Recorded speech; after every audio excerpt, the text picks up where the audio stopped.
Good morning. कल हमने control और कोऑर्डिनेशन के बारे में इंट्रोडक्शन दिया था और बहुत सारे एग्जाम्पल देकर के समझाने की कोशिश की थी और साथ साथ हमने चर्चा किया था कि कंट्रोल और कोऑर्डिनेशन ये दो तरह से होता है हमारे बॉडी में, एक नर्वस कोऑर्डिनेशन और एक केमिकल कोऑर्डिनेशन। तो आज हम नर्वस कोऑर्डिनेशन पर चर्चा करेंगे। ये नर्वस कोऑर्डिनेशन जो होता है नर्वस सिस्टम के द्वारा, nervous coordination express by nervous system, है ना। Is it clear? तुम्ही को कह रहा है, रिएक्ट करो, है ना। Nervous coordination is done by nervous system. Nervous system आप देखेंगे क्या होता है, तो it is a system of, what is nervous system? तो it is a system of conducting tissue. Conducting tissue किसको? जो कंडक्ट करता है मैसेज को, इंफॉर्मेशन को। तो it is the system of conducting tissue that receives stimulus, जो receive stimulus से करता है। जैसे हमने कहा कि लाइट, हीट, ठंडा, है ना, यानी जिस भी तरह का जो स्टिमुलस है उसको यह, है ना, रिसीव करता है and transmit it to various parts of the body, और फिर उसको वेरियस पार्ट्स ऑफ बॉडी में उसको ट्रांसमिट करता है, फॉर्मिंग ए नेटवर्क, यानी नेटवर्क बनाता है। पढ़ा होगा नर्वस सिस्टम, है ना, क्या है कि एक सिस्टम है of network of the nerve cells, यानी नर्व सेल्स पूरे बॉडी में, हमारे बॉडी में एक नेटवर्क बनाता है और इसी नेटवर्क के द्वारा जो इन्फॉर्मेशन आता है हमारे ब्रेन में या इंस्ट्रक्शन जो है पूरे बॉडी में जाता है, जिसको जहां जो काम करना है वहां इंस्ट्रक्शन जाता है। तो समझ में आ गया कि it is a system of conducting tissue that receives stimulus की चर्चा हमने है ना, हमने किया था कल, और transmit it to the various parts of the body by forming a network. वह नेटवर्क क्या होगा? नर्व सेल्स का नेटवर्क होगा। नेक्स्ट जो है, it is the most important system. Most important system, हमने कहा कि वो जो लाइफ प्रोसेस आपने पढ़ा है उस लाइफ प्रोसेस से आप जिंदा रह सकते हैं, है ना, जिंदा रह सकते हैं, हमारा बॉडी लाइफ को मेंटेन किया जा सकता है, बाकी काम नहीं हो सकता है। उसके लिए क्या है? It is the most important system for regulation. हमारे बॉडी में जितने भी एक्सटर्नल एक्टिविटीज होगा, जो स्टिमुलस से हम रिएक्ट करेंगे उसको रेगुलेट यही करेगा। कोऑर्डिनेशन रेगुलेट करेगा, अंगों के बीच, ऑर्गेन्स के बीच यह तालमेल बैठाएगा, and control of the body function, और हमारे सारे बॉडी फंक्शन को कंट्रोल करता है, रेगुलेट करता है और कोऑर्डिनेट करता है।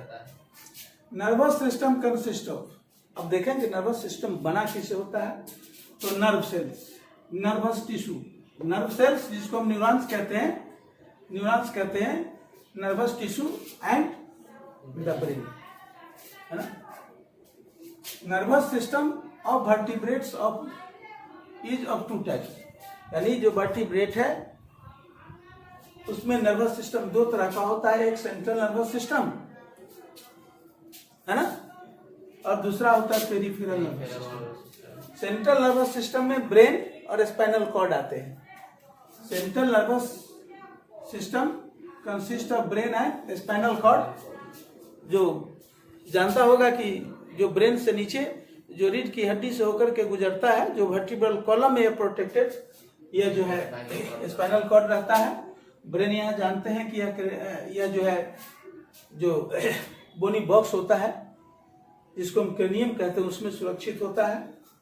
और दूसरा आता है तो सेंट्रल नर्वस सिस्टम, आपने देख लिया कि ब्रेन और स्पाइनल कॉर्ड, है ना, इसमें आता है सेंट्रल नर्वस सिस्टम है। Peripheral nervous system consist of cranial nerves. Cranial यानी इस खोपड़ी वाले रीजन में जो नर्व्स है, नर्व सेल जिसको कहते हैं, स्पाइनल, जो स्पाइनल कॉर्ड से जुड़ा हुआ जो नर्व्स है, एंड द विसरल नर्व्स, है ना, और वहां से जो बॉडी के डिफरेंट पार्ट से जो नर्व्स फैला हुआ है उसको हम विसरल नर्व्स कहते हैं। तो इस तरह से जो है, अब देखें हम थोड़ा सा कि नर्वस सिस्टम काम क्या करता है, नर्वस सिस्टम क्या करता है हमारे बॉडी में। तो सबसे पहला ये, it regulates voluntary action of our body. हमारे बॉडी का वॉलंटरी एक्शन जो हमारी इच्छा से होता है, जैसे हम खाते हैं अपनी इच्छा से, पानी पीते हैं अपनी इच्छा से, है ना, पढ़ते हैं अपनी इच्छा से, कहीं चलना होता है तो इच्छा से, वह हमारी इच्छा पर डिपेंड करता है हम करें या नहीं करें। तो इस तरह का जो वॉलंटरी एक्शन है हमारे बॉडी में, जो वॉलंटरी फंक्शंस है, उसको यह ब्रेन का नर्वस सिस्टम ही कंट्रोल करता है और रेगुलेट करता है। दूसरा, it controls involuntary action of our body. Involuntary action क्या हो सकता है? जैसे हम यहाँ पर खड़े हैं, एक छोटा सा स्टोन या पत्थर या कुछ अगर हमारे आंख से गुजर रहा है तो तुरंत हमारी आंखें बंद हो जाती है और हम क्या करते हैं, अपने बचाव के लिए, है ना, झुक जाते हैं, बैठ जाते हैं या बॉडी के पोस्चर को बदल देते हैं। जैसे किसी बच्चे को कोई अगर डांटता है तो वह चौंक जाता है। तो या अगर भूकंप, कोई कह दिया कि भूकंप आया तो क्या हो, तो तुरंत भागता है ना। ये इनवॉलंटरी, ये जो एक्शन है इनवॉलंटरी एक्शन है, ये इनवॉलंटरी एक्शन है ना। किसी चीज को डर से हमारा हार्ट बीट तेज हो जाता है, दिल धड़कने लगता है ना, किसी खतरा को देख करके, ये इनवॉलंटरी एक्शन है। तो हमारे बॉडी के इनवॉलंटरी एक्शन को भी यह कंट्रोल करता है, रेगुलेट करता है और कोऑर्डिनेट करता है।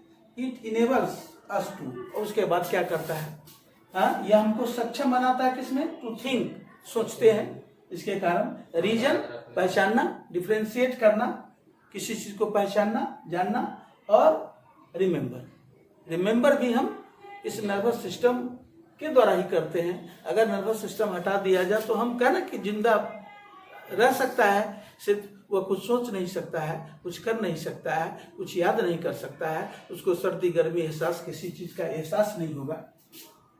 It regulates and coordinates reflex action. Reflex action जो अचानक होता है, जैसे अगर गर्म चीज पर हमारा हाथ पड़ जाता है ना, हम तुरंत हाथ हटाते हैं, है ना।